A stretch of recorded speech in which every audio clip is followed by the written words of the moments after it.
This is the story of Swiss pioneer Anna Hegetschweiler. Anna is my great-grandmother on my mother's side. Anna was born on September 29, 1847, in Ottenbach, Switzerland, to Jacob Hegetschweiler and Anna Siedler. She never knew her father. Anna's mother, Anna Siedler, was born in 1827, the daughter of Johannes Siedler and Susanna Genta. Anna Siedler had an older sister named Barbara and a younger sister named Susanna.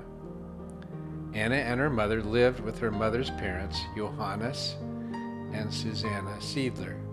Johannes was a local tailor. Anna's grandfather, Johannes, died when she was 7 years old. He was 57. Anna's grandmother, Susanna Genta, died in 1858 when Anna Hegetschweiler was 11.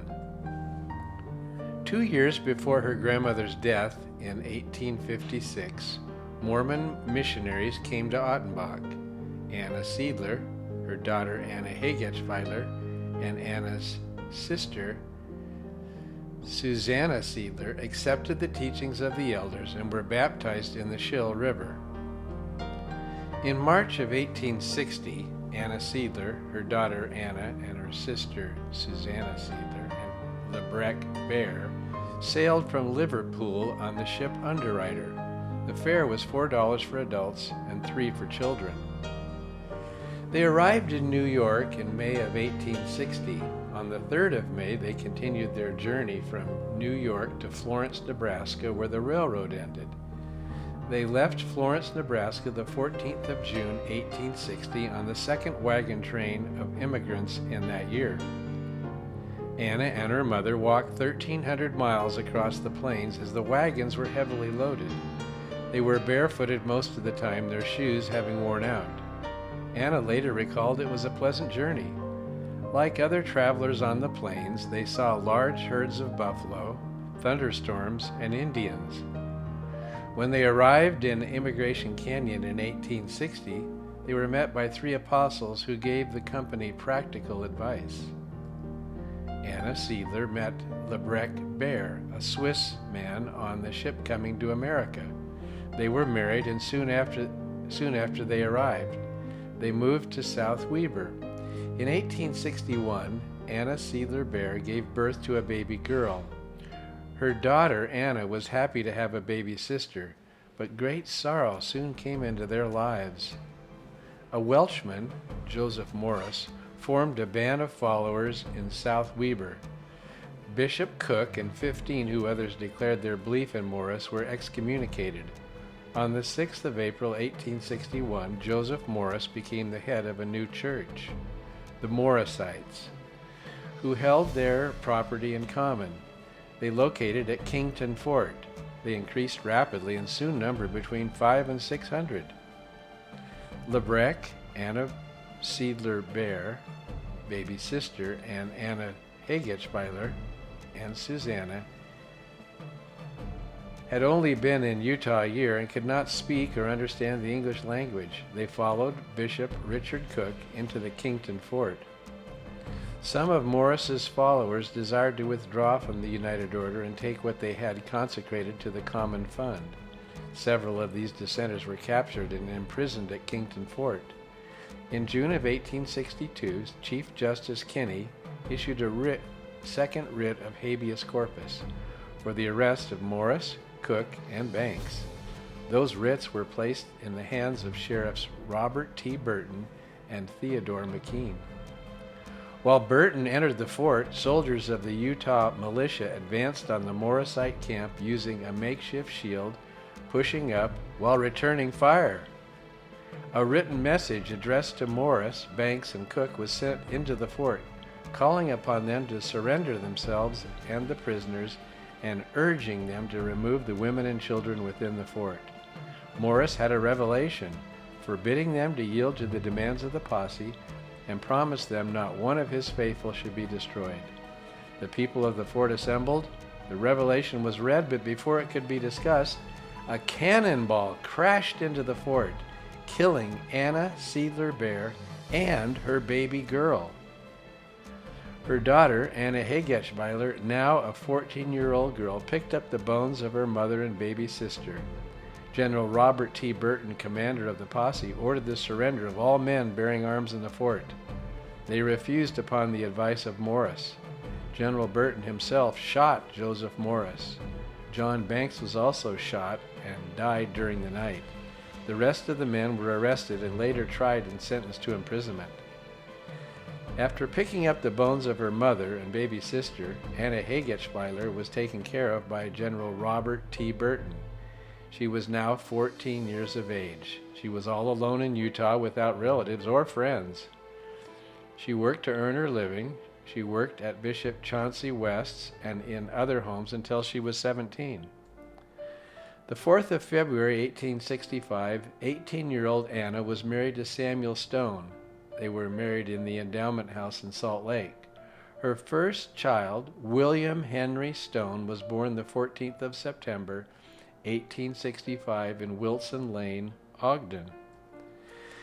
Anna's life with Samuel Stone was very unhappy, as he drank and was not kind to her. Finally, she divorced him and left him, and with her baby in her arms, walked to Marriott, where Theresa Marriott gave her a home. Later, Anna went to Ogden Valley, and while there she met Jacob Bachman from Switzerland.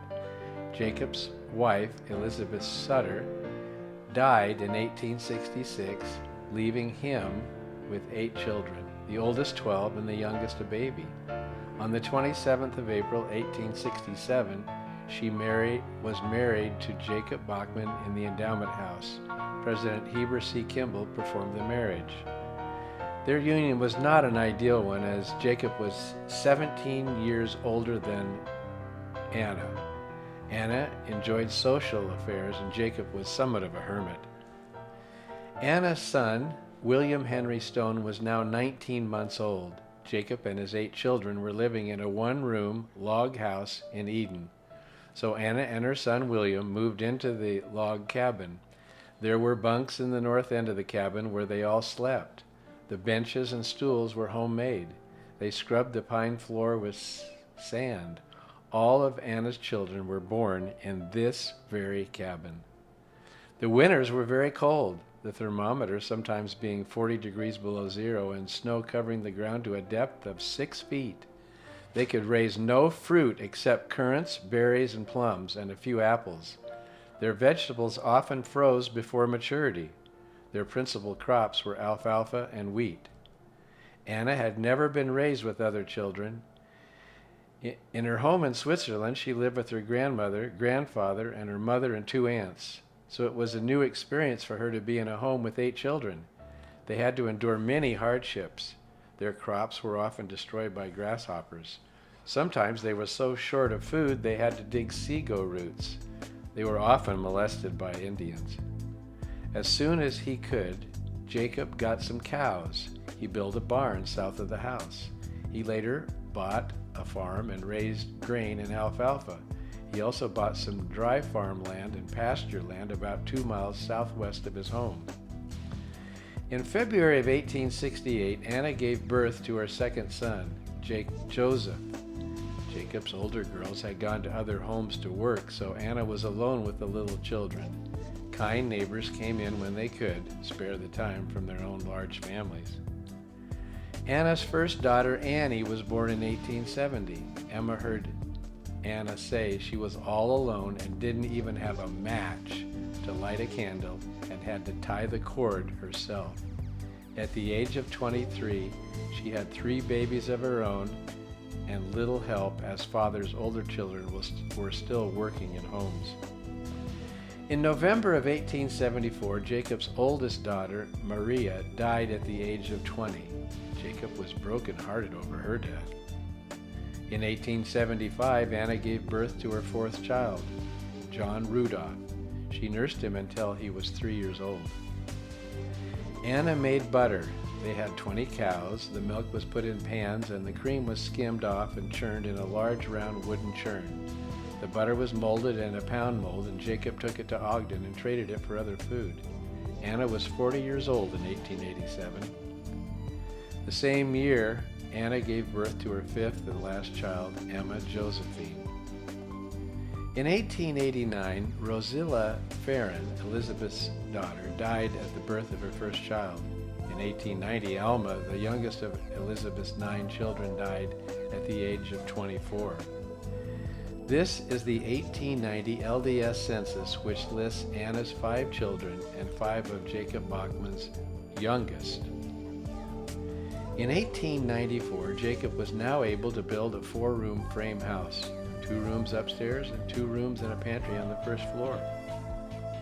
This home is still owned by Bachman family members. The address is 2297 North, 5600 East in Eden. In 1901, Jacob and Anna sold their home and the farm land in Eden and moved to a 3-room house at 1518 Jefferson Avenue, Ogden. Anna was 54 years old. Jacob was 76. Father was retired and stayed home most of the time and sat on the front porch in a big rocker. Jacob Bachman died of pneumonia the 19th of December 1907 in Ogden at 77 and was buried in the Mountain View Cemetery in Eden. In 1911, Anna and her daughter Emma went to Ogden, where her daughter Annie Ingalls lived. Anna and Emma next lived in Portland, Oregon until January of 1913 when they moved to Los Angeles. In Los Angeles, they lived at the Bixel Apartments at 616 Bixel Street near Westlake Park. Anna enjoyed going to the park. They attended church in a rented hall at 10th and Grand Avenue. Anna loved going to church. In May of 1915, Anna's daughter Emma married George Scholl and moved to San Diego, so Anna also went to San Diego and rented an apartment. It was the year of the fair, and Anna enjoyed it very much. She also loved attending church there. In 1916, Emma gave birth to Audrey Scholl. Anna loved Audrey. Here are 4 Stone generations, left to right: Anna's son, William H. Stone, his son, William A. Stone, and his daughter, Dorothy Louise Stone, and on the right, Anna. Anna spent the remaining 5 years of her life in Los Angeles. She took long walks with Audrey. She went to church at 153 West Adams. In January of 1921, Anna became ill with bronchial pneumonia. Emma took care of her. She enjoyed having the missionaries come and sing to her. She loved music and sang well. One day, Anna said to Emma, "Do you know the greatest regret I have?" Emma said, "No."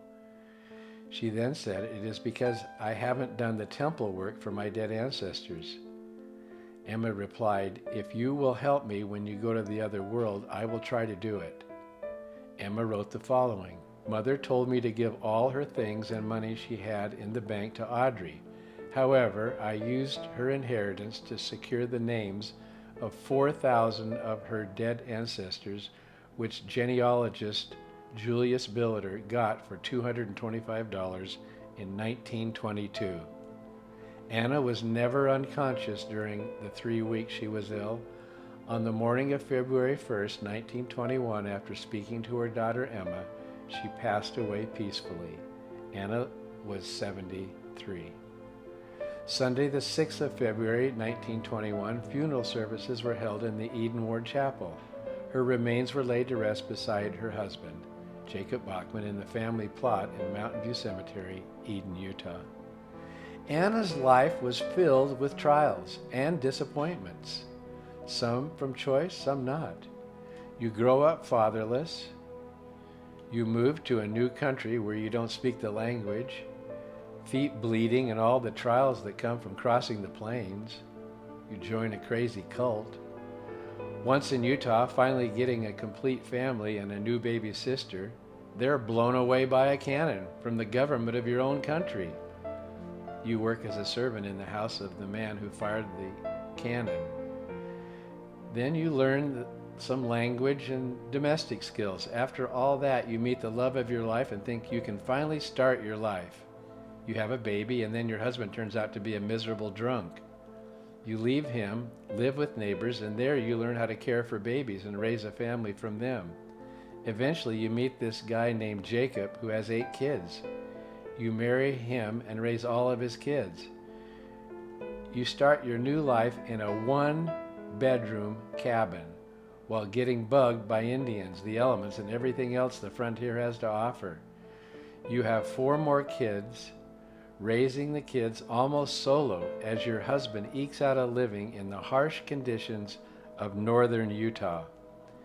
In spite of everything, you raise 13 children in the church and teach them to have faith in God.